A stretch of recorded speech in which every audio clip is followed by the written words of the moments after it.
आपलं स्वागत आहे। ही न्यूज स्टेटची महापरिषद सुरू आहे जुन्या पेन्शनच्या मुद्द्यावर। मी स्वाती पाटील आणि माझी सहकारी मी तृप्ती पालकर। सगळ्यांचं स्वागत आहे न्यूज स्टेटच्या या महापरिषदेमध्ये। महाराष्ट्राच्या राजकारणामध्ये सध्या जुन्या पेन्शन योजनेवरून वाद रंगलेला आहे। शिक्षक संघटना आणि कर्मचारी या मुद्द्यावरून आक्रमक झाल्याचं पाहायला मिळतंय। खरंय, सरकारच्या भूमिकेविरोधात नाराजी देखील पाहायला मिळते आणि याच विषयावर आज न्यूज स्टेटने ही महापरिषद आयोजित केलेली आहे। औरंगाबाद, नाशिक, पुणे, नागपूरमधून आपण कर्मचाऱ्यांसोबत संवाद साधणार आहोत, त्यांच्या प्रतिक्रिया जाणून घेणार आहोत। औरंगाबादच्या कर्मचाऱ्यांचं म्हणणं आपण जाणून घेतलंय, सोबतच पुण्यामधले देखील सरकारी कर्मचारी आपल्या प्रतिनिधींसोबत होते आणि आता आपण जाणार आहोत नागपूरला। नागपूरमध्ये आमचे प्रतिनिधी प्रवीण मुधोळकर आता आपल्या सोबत आहेत आणि त्यांच्या सोबतही सरकारी कर्मचारी आहेत, खरं तर जे संपावर जाणार आहेत आणि त्यांचा या जुन्या पेन्शनला का विरोध आहे, त्यांचा का नवीन पेन्शनला का विरोध आहे आणि जुने पेन्शन का हवी आहे, हे सगळं जाणून घेणार आहोत। आपण जाऊयात प्रवीणकडे। प्रवीण,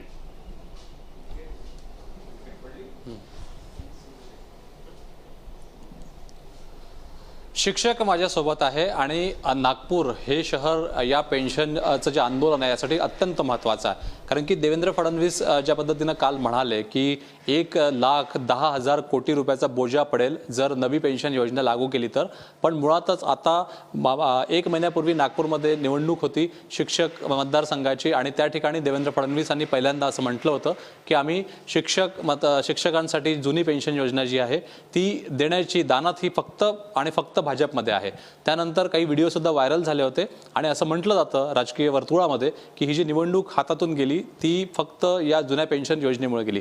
माझ्यासोबत शिक्षक आहेत आणि शिक्षकांचे जे प्रश्न मांडतात ते सुद्धा आहेत आणि शिक्षकांचं मूळ आयुष्य जे असतं पूर्ण आयुष्यभर त्यांना काम करावं लागतं आणि नंतर रिटायरमेंट नंतर जर पेन्शन नसेल जगायचं कसं, हा मूळ प्रश्न शिक्षकांचा आहे। पण सरकारचं म्हणणं आहे की 1,10,000 कोटी रुपये जर लागणार असतील तर ते येणार कसं, त्यामुळे इनकमिंग आणि आउटगोईंग बजेटमध्ये पैसे येणार कसे आणि खर्च होणार कसे, हा जो ताळमेळ आहे हा अर्थमंत्री म्हणून कसा बसवायचा, हाही प्रश्न आहे। माझ्यासोबत काही शिक्षक आहेत, त्यांच्या मागण्या काय आहे आणि नवीन पेन्शन योजना, जुनी पेन्शन योजना, त्यामुळे जुनी पेन्शन योजना लागू करण्यासाठी हा सगळा जो वाद आहे आणि जुनी पेन्शन योजना लागू करा आणि ती लागू केली तर 1,10,000 कोटी रुपये लागतील असं फडणवीस म्हणताय। शिक्षकांच्या प्रतिक्रिया जाणून घेऊया आपल्या महापरिषदेमध्ये। सर, काय सांगाल, मूळ ही जुनी पेन्शन जी आहे ती का हवी आहे ते आम्हाला समजून सांगा। शासनाने 2005 नंतर जे शिक्षक या क्षेत्रामध्ये शिक्षक म्हणून लागले त्यांना प्रथम DCPS सुरू केली, नंतर तिचं रूपांतर NPS मध्ये केलं, परंतु त्यामध्ये जे मृत कर्मचारी झाले किंवा सेवानिवृत्त झाले त्या कर्मचाऱ्यांना त्या पेन्शनमध्ये योग्य लाभ दिसला नाही। त्यामुळे शिक्षकांमध्ये या पेन्शनचा खूप मोठा रोष निर्माण झाला आणि त्यामुळे जुनी पेन्शन योजना जी आहे तीच आपण स्वीकारावी आणि त्या योजनेचा आणि या योजनेचा जर फायदा म्हणजे तफावत तुलना केली तर जुन्या पेन्शन योजनेमध्ये अधिक लाभ दिसतो आणि म्हणून आपल्या सेवानिवृत्तीनंतर जर एक आधाराची काठी जी असेल तर ती जुनी पेन्शन योजना आहे आणि याच्यामुळे शिक्षक रस्त्यावर उतरले, आंदोलन झालं।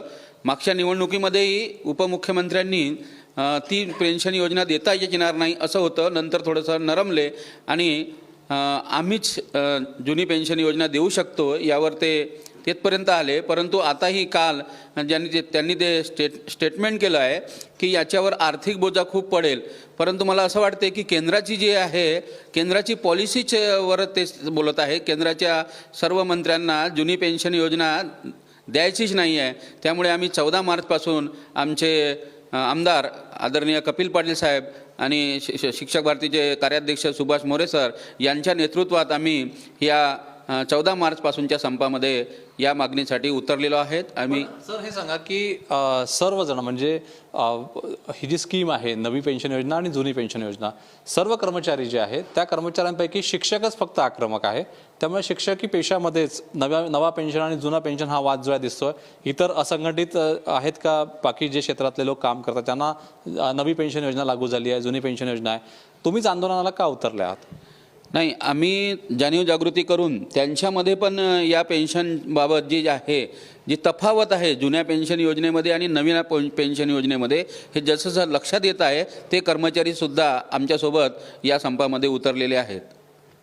आणखी सुद्धा शिक्षक आपल्या सोबत आहेत आणि शिक्षकांचे प्रश्न मांडणारे सुद्धा आपल्या सोबत आहेत।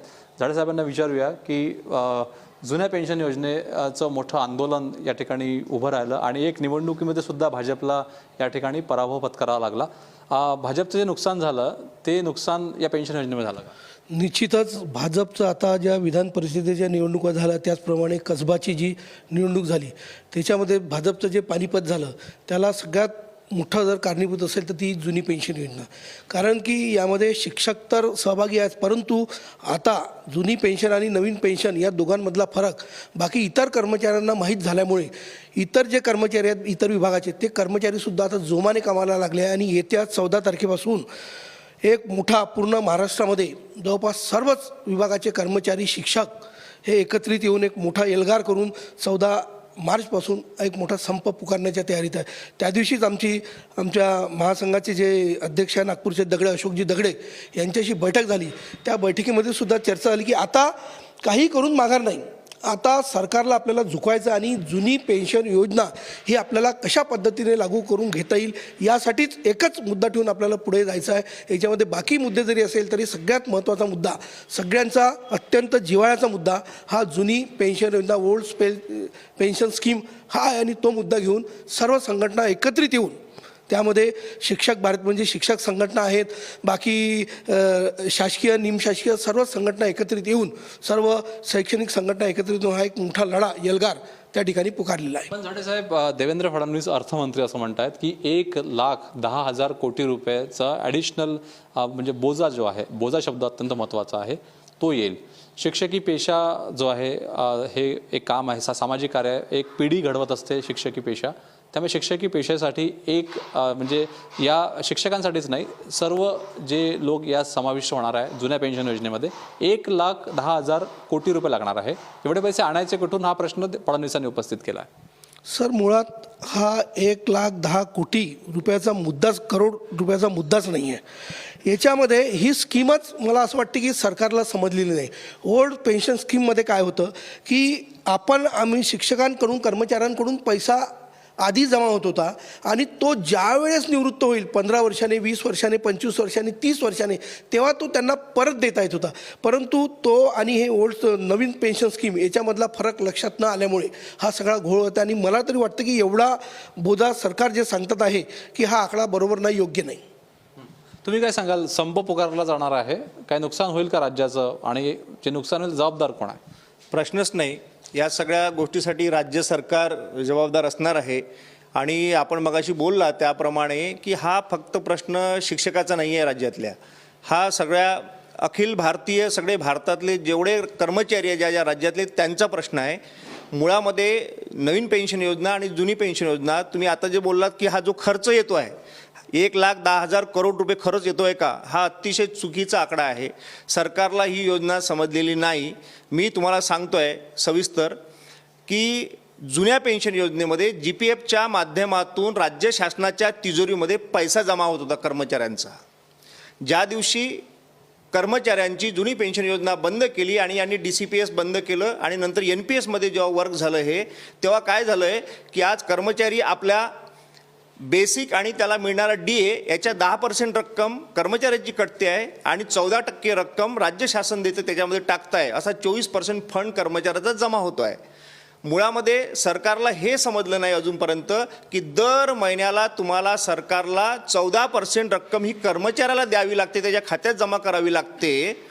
पण GPFमध्ये काय होतं, उलटं होतं की कर्मचाऱ्याचा हा पैसा राज्य सरकारला वापरायला मिळायचा. बरोबर आहे. आणि आता देवेंद्र फडणवीस साहेब किंवा जे काही आतापर्यंत अर्थमंत्री होऊन गेले, याच्या आधी दादा होऊन गेले, हे सगळे जे सांगतायत हे चुकीची माहिती देत आहेत. कारण राज्याच्या तिजोरीवर कुठलाही 1 रुपयाचा सुद्धा, माझं म्हणणं असं आहे, कुठलाही फरक पडत नाही किंवा बोजा येणार नाही. हे जे 14% रक्कम तुम्ही जे आज देतायत NPSच्या माध्यमातून कर्मचाऱ्याला, ही 14% रक्कम तुम्ही याचा हिशोब काढा की दर महिन्याला आपण कर्मचाऱ्यांना किती देतो. राज्य शासनाच्या तिजोरीमध्ये खळखळाट याच्यासाठी आहे कारण सगळ्या प्रकारच्या कर्मचाऱ्यांचा जो GPFचा पैसा सरकारला 30 वर्ष 32 वर्ष वापरायला भेटायचा, तो आता वापरायला भेटत नाही, म्हणून तिजोरीमध्ये अडचण आहे असं यांना दिसते आहे. पण यांनी जर नव्याने पुन्हा जुनी पेन्शन योजना जर सुरू केली तर मी तुम्हाला सांगतोय GPFच्या माध्यमातून जो जमा होणारा पैसा आहे हा पैसा पूर्ण राज्य सरकारला वापरायला मिळेल आणि कर्मचाऱ्यांना जुनी पेन्शन योजना देता येणं सहज शक्य होणार आहे. कारण जुनी पेन्शन योजना एकाच दिवशी राज्यातले सगळ्या प्रकारचे कर्मचारी निवृत्त होत नाही. वयाच्या 58व्या वर्षामध्ये ते निवृत्त होतात. म्हणून साधारणतः 28 ते 32 वर्ष 35 वर्ष नंतर ते निवृत्त होतात. त्याच्यामुळे एका दिवशी ही रक्कम देण्याची गरज नाही. त्याच्यामुळे एवढा मोठा बोजा येते. याचा जो बाऊ केला जात आहे, आज आकडे जे फुगवून सांगितलं जात आहे हे अतिशय चुकीचे आकडे आहे. सरकारने आमच्याशी बसावं, आम्ही त्यांना स्कीम देऊ. काल देवेंद्र फडणवीस साहेब बोलले की संघटनांनी आम्हाला मार्ग सांगावा, आम्हाला बसवावं. शिक्षक भारती संघटनेच्या माध्यमातून आम्ही त्यांना मार्ग सांगतो की पैसा कसा तुमचा निर्माण होऊ शकतो आणि तुमच्या राज्याच्या तिजोरीवर कुठलाही भुर्दंड पडणार नाही किंवा बोजा पडणार नाही. सहज रीतीने तुम्हाला जुनी पेन्शन योजना देता येतं. आणि राहिली गोष्ट नवीन पेन्शन योजनेची, नवीन पेन्शन योजनेमध्ये आज जे 24% पैसा जो जातो आहे त्यातला राज्याने अजूनही 14% फक्त कागदोपत्री आकडा आहे, तो अजूनही 14% गेलेला नाही आहे किंवा त्याचा कुठेही हिशोब नाही आहे. आणि ह्या जो शेअर मार्केटमध्ये पैसा लावला जाणार आहे, उद्या जर शेअर मार्केट जर गडगडलं म्हणजे सरकारचं धोरण असं आहे की गोरगरीब म्हणजे सगळे आयुष्यभर 32 वर्ष 35 वर्ष 30 वर्ष 28 वर्षे सेवा करणाऱ्या कर्मचाऱ्यांचा घामाचा पैसा हा तुम्ही शेअर मार्केट म्हणजे उद्योगपतींच्या घशामध्ये घालणार. आणि उद्या हा जो 28 वर्ष काम करणारा कर्मचारी आहे हा उद्या याच्या लेकरं बाळाची म्हातारपणाची कुठलीही व्यवस्था राहणार नाही. उद्या याला काही भेटणार नाही याच्या पदरामध्ये. म्हणजे आज जे शोषण सुरू आहे या राज्यामध्ये कर्मचाऱ्यांचं ते अतिशय घातक आहे असं मला वाटतं. म्हणून राज्य सरकारने याच्यावर तोडगा संपामध्ये जर गेले तर नक्कीच राज्याच्या प्रशासनावर, कारण ते म्हणतात की आम्ही कर्मचाऱ्यांना पगार देतो. पगार कुठे देता हो तुम्ही? त्यांच्या कामाचा मोबदला देता तुम्ही. कारण तुम्हाला राज्य सरकार जर चालवायचं असेल, सरकारची यंत्रणा चालवायची असेल तर हा तुमचा खर्च यंत्रणेवरचा आहे. हे तुमची इन्व्हेस्टमेंट आहे, लक्षात घ्या. हे इन्व्हेस्टमेंट आहे. शिक्षणावरचा खर्चसुद्धा इन्व्हेस्टमेंट आहे. कारण देशामध्ये उद्या IAS ऑफिसर, शास्त्रज्ञ, डॉक्टर, इंजिनियर तयार होणार आहे. हे कोणासाठी काम करणार आहे? उद्या देशाकरता काम करणार आहे. देशाचा नावलौकिक मोठा होणार आहे. आणि जोही डॉक्टर, IAS ऑफिसर, इंजिनियर बनतो तो शिक्षकापासून बनतो. तुम्ही जे मगाशी बोललात की बा याच्यासाठी फक्त शिक्षकच आक्रमक का? कारण शिक्षकांनी याचा अभ्यास केलेला आहे की या योजनेतून कर्मचाऱ्याला कसं फसवल्या जात आहे आणि या योजनेतून कसा फायदा होतो आहे. त्याच्यामध्ये जुनी पेन्शन योजना देण्यामध्ये राज्य सरकारचाही फायदा आहे आणि कर्मचाऱ्यांचाही फायदा आहे. हे आम्ही त्यांच्या लक्षात आणून आम्ही चर्चेला त्यांनी बोलवावं. आम्ही केव्हाही तयार आहे. आम्ही त्यांच्याशी मुद्दा मांडू आणि हा मुद्दा जर आमचा खोटा असेल तर त्यांनी अर्थतज्ञ बसवावे आणि त्यांच्यासमोर आम्ही मुद्दा हा क्लिअर करू शकतो. म्हणून शिक्षक जास्त आक्रमक याच्यासाठी आहे. कारण शिक्षकाला कळलेलं आहे की सरकार फसवते आपल्याला, ते इतर कर्मचाऱ्यांना कळलेलं नाही. म्हणून आता त्यांना जेव्हा कळायला लागलं ते सगळे आज 14 मार्चसाठी अख्ख्या महाराष्ट्रातील सगळ्या प्रकारचे कर्मचारी सहभागी होणार आहे आणि हा संप यशस्वी होणार आहे. आणि जोपर्यंत या मागणी आमची मान्य होणार नाही, बाकीच्या मागण्या आम्ही ठीक आहे तुर्तास त्या मागेपुढे तुम्ही करा, चालेल. आम्ही तुम्हाला HRA द्या, DA द्या हे नाही म्हणताय आम्ही तुम्हाला. आमची एकच प्रमुख मागणी आहे की जुनी पेन्शन योजना 1982ची तुम्ही सर्व कर्मचाऱ्यांकरता लागू करावी. आणि निश्चित हे जर सरकार मानत नसेल तर आम्ही 14 मार्चपासून आम्ही संपावर जाणार आहे आणि याचा निश्चित फटका राज्य शासनाला बसणार आहे. आणि त्यांनी सरकार इतकं तुगलकी आहे, इतकं म्हणजे कर्मचाऱ्यावर अन्याय करणारं सरकार आहे की त्यांनी आता मेस्माचा कायदा आणण्याचं सुरू केलेलं आहे की कर्मचारी जर संपावर जात असाल तर तुम्हाला मेस्माच्या अंतर्गत तुम्हाला तुमच्या सेवेमध्ये सुद्धा तुम्हाला नुकसान करता येईल. अशा प्रकारचं धोरण या सरकारचं आहे.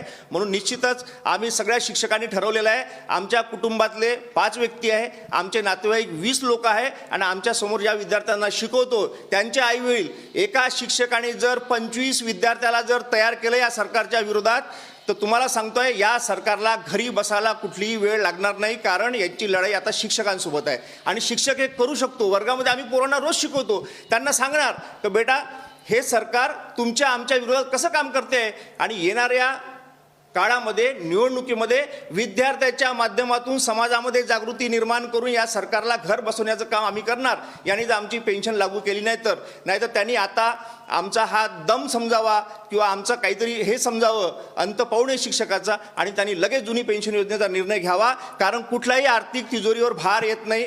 साहेब मला सांगा एक की आर्थिक तिजोरीवर जर भार येतं तर आमदार, खासदार, मंत्री यांच्या पेन्शनला आमचा विरोध नाही.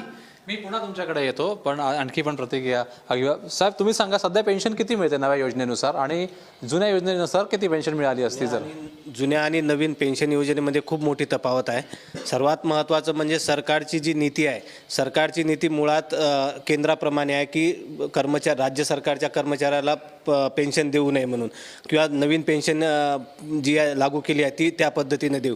परंतु जोपर्यंत आता हे लोक म्हणतात की फक्त शिक्षकच आक्रमक आहे, पण ही वास्तविकता नाही आहे. वेगवेगळ्या संघटनेच्या लोकांनी या आंदोलनाला किंवा या संपाला पाठिंबा दिलेला आहे आणि 14 तारखेला खूप मोठ्या प्रमाणात या ठिकाणी आंदोलन होणार आहे किंवा संप होणार आहे आणि या संपामध्ये जवळपास सर्वच क्षेत्रातील कर्मचारी सहभागी होतील अशी अपेक्षा आहे. आणखी पण लोक आपल्यासोबत आहेत, त्यांना विचारूया. साहेब, तुम्ही सांगा, काय स्थिती आहे सध्या, आणि आज जर तुम्हाला पेन्शन मिळत असेल जुन्या योजनेनुसार किती मिळाली असती आणि नव्या योजनेनुसार किती मिळाली असती? फरक किती आहे समजून सांगा मला, की जुनी पेन्शन योजना असती तर किती पेन्शन मिळाली असते, नव्या योजनेनुसार किती पेन्शन तुम्हाला सध्या मिळते आहे? नवीन पेन्शन योजनेनुसार 10% कर्मचाऱ्याचे कटतात आणि 14% शासन देतो, एकंदरीत 24%. परंतु आता ही जी योजना सुरू झाली आहे त्या योजनेमध्ये आमचे जे कर्मचारी आहेत ते कर्मचारी जास्तीत जास्त 5 वर्ष 10 वर्ष अशा प्रकारे त्यांची सर्व्हिस जे आहे ती सर्व्हिस फार कमी कालखंडात आहे आणि त्यामुळे त्यांना जे पैसे मिळणार आहेत ते फारच कमी मिळणार आहे. कोणाला 2,000, कोणाला 3,000 अशा प्रकारची पेन्शन बसणार आहे आणि त्यामुळे ही पेन्शन आमच्या कर्मचाऱ्यांना परवडतच नाही. आणखी पण प्रतिक्रिया जाणून घेऊया. साहेब, ही जी पेन्शन आहे आता 700 रुपये वगैरे पेन्शन मिळते जे खाजगी क्षेत्रामध्ये काम करतात. अनेकांची ओरड अशी आहे की कोणाच्या अकाउंटमध्ये 700 रुपये म्हणजे वर्षभराचे जरी पैसे काढले एकत्र तरी ते कमी पडत नाही. आता सध्या जे लोक काम करतात खाजगी क्षेत्रामध्ये त्या नव्या पेन्शन योजनेनुसार किती पेन्शन मिळते, तुमचा अनुभव काय सांगतो? जुनी पेन्शन योजनेमध्ये शिक्षकांना कर्मचाऱ्यांना जवळपास 30,000 पासून पेन्शनची सुरुवात होत आहे, 25-30,000. आणि नवीन पेन्शन योजनेमध्ये 5,000पेक्षा कमी. एवढी तफावत असताना आपल्या कुटुंबाचा गळा कसा चालवावा, आपल्या म्हातारपणात आपल्याला मुलगा तरी जवळ ठेवेल का, कुटुंब तरी आपल्याला पोसेल का, ही भीती त्या कर्मचाऱ्यांमध्ये आहे नवीन पेन्शनमध्ये. म्हणून जुनी पेन्शन योजना एकमुस्त रक्कम ग्रॅज्युइटी पण मिळते 14-15 लाख आणि त्यावर पेन्शन जे आहे ते पेन्शन पण विकले जाते 40%. तो पैसा एकमुस्त मिळत असला तरी महिन्याला निदान कमीत कमी 25,000पेक्षा जास्त पेन्शन जुन्या कर्मचाऱ्यांना मिळते आणि इकडे तर 5,000पेक्षा कमी. आणि मृत कर्मचारी त्यांना कुठेही म्हणजे हेच नाही आहे, संरक्षणच नाही आहे. म्हणून ही जी तफावत आहे त्यामुळे शिक्षक कर्मचाऱ्यांमध्ये इतर कर्मचाऱ्यांमध्ये रोष आहे या नवीन पेन्शन योजनेचा. तुम्ही काय सांगाल साहेब, की सध्या जी पेन्शन आहे हा भारतातला जो एक मोठा लोकसंख्येचा वर्ग आहे, कष्टकरी वर्ग जो आहे, जो कोणत्या फॅक्टरीत काम करतात, शिक्षकांचा हा प्रश्न नाही आहे, फॅक्टरीत काम करतात, सॉफ्टवेअर इंजिनियर असेल किंवा इतरही क्षेत्रात असेल, तर तुमचं आव्हान काय आहे की हा जो मुद्दा आहे या मुद्द्यामध्ये भारताच्या एका मोठ्या लोकसंख्येच्या संदर्भातला हा मुद्दा आहे, याच्यावर तोडगा सरकारने कसा काढला पाहिजे, हा इतका महत्त्वाचा आणि इतक्या मोठ्या लोकसंख्येचा प्रश्न आहे? केवळ शिक्षकांच्या दृष्टीने नाही तर इतरही सर्वच समाजातील बांधवांचा आपण जर विचार केला तर पेन्शन हे त्यांचा हक्क आहे. म्हातारपणामध्ये सर्वात मोठा आधार असतो. आज 5 आणि 10,000 रुपयामध्ये काहीच होत नाही. महागाई कुठे शिगेला पोहोचलेली आहे आणि त्या दृष्टिकोनातून आपण सर्वसाधारण लोकांचा जर विचार केला तर म्हातारपणामध्ये जो आधार असतो तो पेन्शन आहे. त्यांची मुलं बाळ उद्या पैसा जवळ असेल तर त्यांना जवळ करतात, अन्यथा त्यांना दुरावल्या जाणार. त्याच्यामुळे त्या काळामध्ये जेवढं जसं किमान आज 35,000 ते 40,000 रुपये महिन्याकाठी त्यांना खर्चायला लागत असेल आणि म्हातारपणामध्ये सर्वात जास्त औषधोपचारावर खर्च केला जातो किंवा बाकीचा खर्च त्यांना जर स्वावलंबन आणि परावलंबन या दृष्टीने विचार केला तर त्या दृष्टिकोनातून विचार करून गव्हर्नमेंटनी सर्वच पातळीतील लोकांना ही पेन्शन योजना द्यावी आणि त्यांच्या म्हातारपणाचा आधार हक्क म्हणून त्यांना देण्यात यावा. झाडे साहेब, हे सांगा की समाज माध्यम सोशल मीडियावर आणि इतर 2 प्रवाह आहेत. एक प्रवाह आहे म्हणजे समाजामध्ये 2 प्रवाह आहेत. एक प्रवाह असा आहे की पेन्शन मिळाली पाहिजे कारण की तो आपला अधिकार आहे. दुसरा प्रवाह असा आहे की गोरगरिबांच्या करातून ज्या पद्धतीनं कर जमा होतो, म्हणजे एक माणूस माचीस जेव्हा घेत असतो, आगपेटी जेव्हा घेत असतो 1 रुपयाची, तेव्हा त्याच्यावरती सेल टॅक्स असतो, बाकी टॅक्सेस असतात, डायरेक्ट टॅक्सेस असतात. एका सामान्य गरीब माणसाचा भिकारीसुद्धा जेव्हा माचीस घेत असतो, आगपेटी घेत असतो, त्याच्यावरचा जो टॅक्स असतो तो भिकारीसुद्धा पे करत असतो. हा पैसा राष्ट्राच्या निर्मितीसाठी वापरला पाहिजे आणि हा पेन्शनसाठी का वापरला असा एक प्रवाह आहे. त्यामुळे या पेन्शनसाठी सर्वसामान्यांचा कर का वापरावा या प्रश्नाचं उत्तर काय? सर, यामध्ये असं आहे की पेन्शनसाठी सर्वसामान्यांचा कर वापरण्याचा प्रश्नच येत नाही जर सरकारने त्याचं योग्य असं नियोजन केलं. कारण की पेन्शन स्कीम जी आहे ही एक वेगळ्या पद्धतीने तयार झालेली आहे आणि त्याचं जर प्लॅनिंग आधीपासून केलं तर हा जो बाकीचा कर आहे, सेल टॅक्स आहे, बाकी इतर कर आहे, हे कर वेगळे, परंतु त्यामधून हा पेन्शनचा पैसा दिला जाईल असं मला वाटत नाही. पेन्शनसाठी एक वेगळी स्कीम आहे आणि त्या स्कीममधूनच पेन्शनसाठी पैसा वर्ग केला जातो. इतर स्कीममधून पेन्शनसाठी पैसा वर्ग केला जाणार नाही.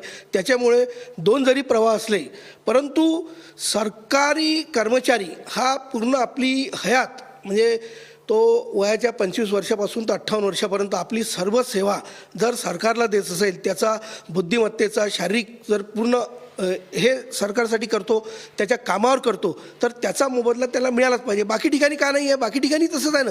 जर व्यापारी जर असेल तर व्यापारीसुद्धा निवृत्त झाल्यानंतर मोठे मोठे जे व्यापारी आहे किंवा मोठा जो व्यापार उद्योग आहे त्याच्यामध्ये सुद्धा त्यांची अशी स्कीम असते की तो 58 वर्ष 60 वर्षानंतर निवृत्त झाल्यानंतर त्याची जो कोणती दुसरी पिढी येईल ती पिढी त्याच्या पहिल्या पिढीला एक असा अमाऊंट, विशेषतः अमाऊंट ठरला असतो आणि तो अमाऊंट तो त्यांना देत असतो की जेणेकरून त्यांचा उदरनिर्वाह त्यामध्ये व्हावा. अशा प्रकारची एक जी जुनी परंपरा आलेली आहे त्याच पद्धतीतूनच पेन्शन स्कीम आहे. त्याच्यामुळे दोन प्रवाह असण्याचा किंवा दुसऱ्या वर्गाला याचा विरोध करण्याचा मला तरी असं वाटते की काही उपयोग नाही किंवा त्यांनी करू नये. तेही आपलेच म्हणजे नातेवाईक आहे की तेच आपले नागरिक आहे आणि हेही नागरिक आहे, परंतु कर्मचारी आपली हयात पूर्ण सरकारी कामात देतो, त्याच्यामुळे त्यांनाच पेन्शन मिळाली पाहिजे या मताचा आम्ही आहोत.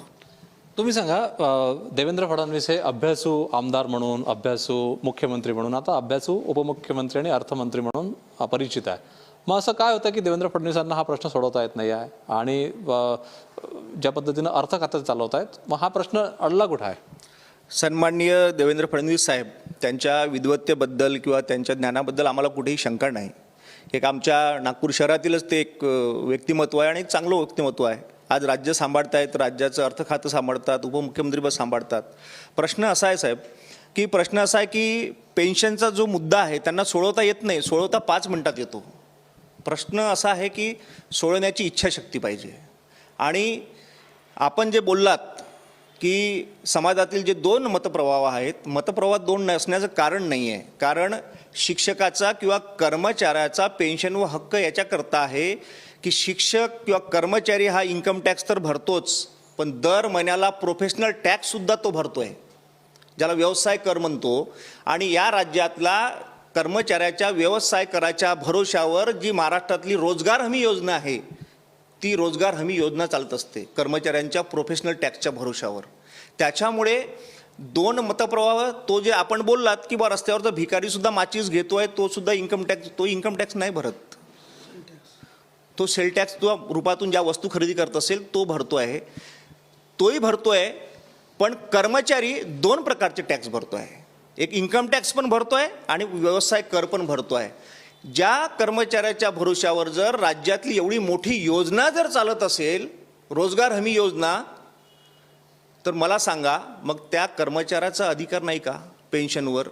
राहिला प्रश्न देवेंद्र फडणवीस साहेब म्हणा किंवा याच्या आधीचे उपमुख्यमंत्री साहेब म्हणा, यांची जर नियत जर साफ असेल, खरोखर जर कर्मचाऱ्यांना यांना जर म्हातारपणाची व्यवस्था करावं तर, कारण मला सांगा साहेब की मला जर माझ्या म्हातारपणाची खात्री आहे की मला पेन्शन मिळणार आहे, मी अतिशय प्रामाणिकपणे काम करणार आहे, माझ्या ठिकाणी अतिशय प्रामाणिकपणे काम करणार आहे. पण आज जर कर्मचाऱ्याच्या मनामध्ये जर अनिश्चितता असेल तर तो ज्या क्षेत्रामध्ये काम करतोय त्या फील्डमध्ये तो व्यवस्थित काम करू शकणार नाही, कारण त्याची स्वतःची अस्वस्थता ती त्याला काम करू देणार नाही. म्हणून राज्य सरकारचा विचार करून की सन्माननीय सरकारने ही पेन्शन योजना लागू करावी, आमचा कुठेही विरोध नाही. एकूणच शिक्षकांच्या ज्या प्रतिक्रिया पाहतोय त्यानुसार आम्हाला जुनी पेन्शन योजना लागू करा, त्यामुळे आम्ही निर्धास्तपणे आमचं काम करू शकू, विद्यार्थ्यांना मार्गदर्शन करू शकू अशी भूमिका आहे. तुम्ही ज्या संपूर्ण प्रतिक्रिया नागपूरहून आमच्यापर्यंत पोहोचवल्यात त्याबद्दल धन्यवाद. इथे एक ब्रेक